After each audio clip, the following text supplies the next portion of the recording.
এই যে একটা ডেল্টা সেট করলাম, এটা যখন ট্যাঙ্কির ভিতরে দিব তখন এটা নিচে অটোমেটিক এই যে মোটর চলতে শুরু করবে, ঠিক আছে।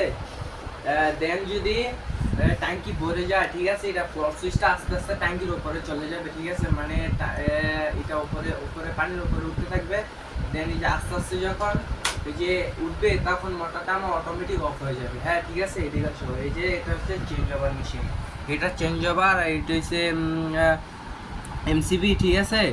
তো এখান থেকে এখানে ডেলটা কানেকশন করছি, করার পরে এটা হচ্ছে আপনার মোটরটা যখন অন হবে অফ হবে তখন এটা অটোমেটিক রানিং চলা শুরু করবে। এখানে একটা লাইট লাগিয়ে দিব, মোটর কোন সময় চলে কোন সময় অফ হয় তখন এটা দিয়ে বোঝা যাবে।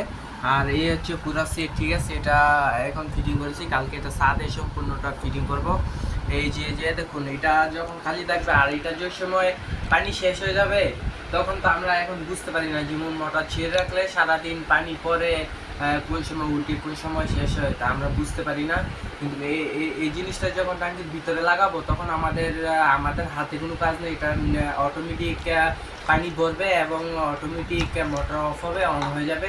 এই যে এখন মোটর যেমন আমি পাশে শুয়েছি, এখন ট্যাঙ্কি যদি ভরে যায় তাহলে কিন্তু এটা অফ হবে না। এবং পানি যদি শেষ হয়ে যায় আমরা বুঝবো না সহজে, পরে কারেন্ট যদি ইলেকট্রিসিটি না থাকে তখন আমরা এটা অন করতে পারবো না। আর যদি এই জিনিসটা থাকে অটোমেটিক, কারেন্ট থাকলেও পানি শেষ হয়ে গেল এই যেমন এটা আস্তে আস্তে এটা নিচে যাবে, এই যে আমার মোটর অটোমেটিক চলা শুরু করবে, ঠিক আছে। এ হচ্ছে আপনাদের অটোমেটিক ফ্লট সুইচের কাজ, ঠিক আছে। তো আজ এতটুকুই, বাই। এখন অফ করে দিই, রাখি।